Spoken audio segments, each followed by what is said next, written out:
मैं Karan Singh Jamwal ward number 11 municipal councillor हूँ। Ward number 11 से बिलोंग करता हूँ।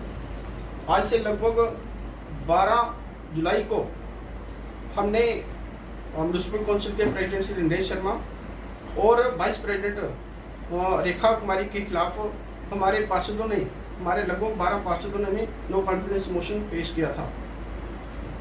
लगभग 10 दिन होने के बावजूद भी हमें बड़े दुख के साथ ये कहना पड़ रहा है कि ना तो म्यूनसिपल काउंसिल के सीईओ साहब ने कोई नोटिफिकेशन निकाली, तो प्रेसिडेंट साहब के पास 7 डेज का टाइम था।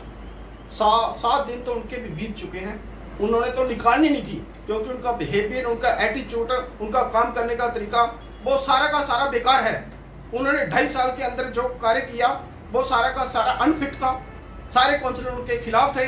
बार बार हमने पार्टी हाईकमांड से भी रिक्वेस्ट की तो इसको, इनका बिहेवियर ठीक करो, उनका काम करने का तरीका ठीक करो, लेकिन किसी ने हमारी बात नहीं सुनी। फिर हमने बड़े दुख के साथ सभी काउंसिलर ने मिलकर उनके खिलाफ नो कॉन्फिडेंस मोशन पेश किया और आज उनका 7 दिन पूरे हो चुके हैं। आज 10वां दिन है। 10 दिन के बावजूद भी कोई नोटिफिकेशन नहीं निकली। कहाँ एडमिनिस्ट्रेशन सोई हुई है? क्या कर रही है एडमिनिस्ट्रेशन? ये एडमिनिस्ट्रेशन का रवैया है। आप बड़ी बड़ी बातें करते हो कि हम भ्रष्टाचार के खिलाफ जंग लड़ रहे हैं, तो यार ये भ्रष्टाचारी को आप लोग साथ दे रहे हो। जो 2.5 साल के अंदर जो कार्य किए हैं इन लोगों ने, उनकी पूरी की पूरी वेरिफिकेशन हम लोग करवाएंगे। एक एक पाई का हिसाब लेंगे। कहाँ दुकानें गई, किसके नाम पर अलॉट हुई, कौन सा ठेका किसके नाम पर गया, ये सारी चीजें जो आने वाले समय के अंदर होंगी।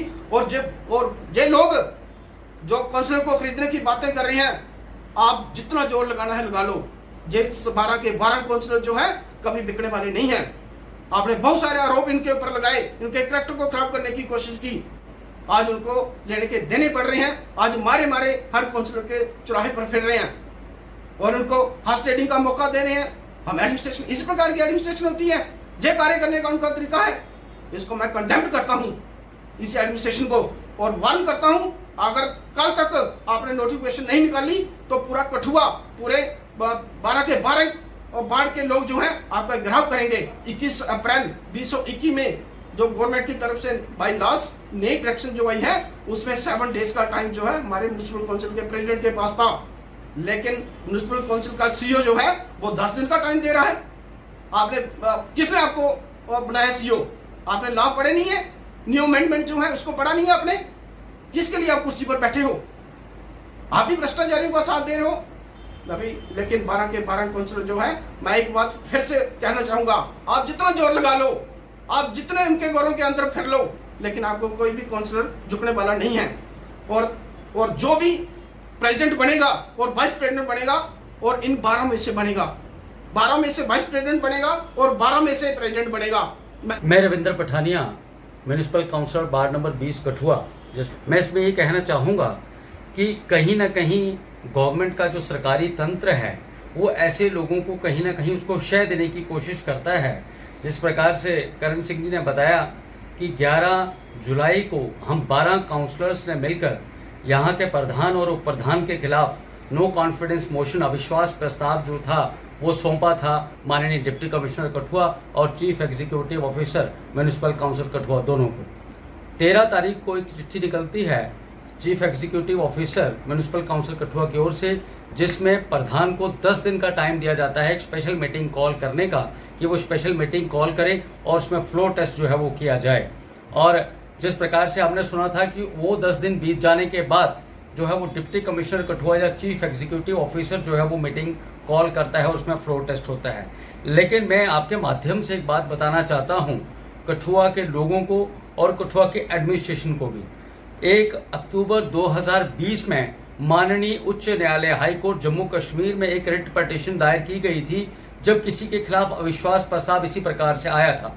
उस समय जम्मू कश्मीर गवर्नमेंट ने जो बाई लॉज बनाए थे, उस बाई लॉज को अगर आप पढ़ें तो उसके पैरा 27 में बिल्कुल क्लियर कहा गया है कि प्रेसिडेंट और वाइस प्रेसिडेंट के खिलाफ यदि नो कॉन्फिडेंस मोशन अविश्वास प्रस्ताव आता है तो उसके पास मात्र 7 दिन का समय है उस मीटिंग को बुलाने का, और 7 दिन के अंदर अंदर उसको वो फ्लो टेस्ट जो है वो करवाकर सारी स्थितियां क्लियर करने की जरूरत है।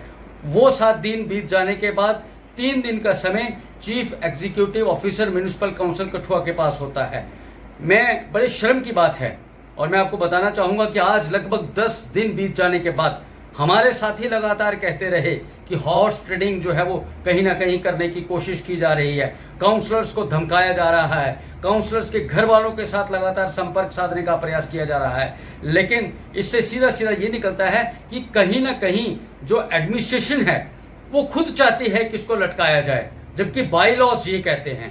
तो मैं आपके माध्यम से यही अपील करना चाहता हूं कि अभी भी प्रशासन के पास एक मौका है, वो अगर एक दिन के अंदर अंदर अपनी गलती सुधार ले तो मेरे ख्याल से, नहीं तो उसके लिए कठुआ की आम जनता और इस जम्मू कश्मीर रियासत के तमाम लोगों को जवाब देना भी जो है वो मुश्किल हो जाएगा, क्योंकि गवर्नमेंट के बनाए हुए बाई लॉज के साथ पूरा प्रशासन चलता है, पूरे लोग चलते हैं। और यदि उन बाई लॉज का उल्लंघन गवर्नमेंट और सरकारी तंत्र के लोग, सरकारी तंत्र में बैठे ऑफिसर्स अगर उसका उल्लंघन करते हैं तो इससे बड़ी बात कोई नहीं हो सकती। इसका मतलब यह है कि वो लोग भी नहीं चाहते हैं कि भ्रष्टाचार मुक्त शासन लोगों को मिले, और जो लोग भ्रष्टाचारी हैं वो लगातार भ्रष्टाचार करते रहें। इसी तरह का तंत्र वो चाहते हैं और इसी तरह वो लोगों को अगर इंसाफ देना चाहते हैं तो वो करें। लेकिन आज की जनता बहुत जागरूक है, इसलिए वो समझ जाएं और अपनी गलती का सुधार करते हुए फौरन उसमें जो है वो सुधार करें।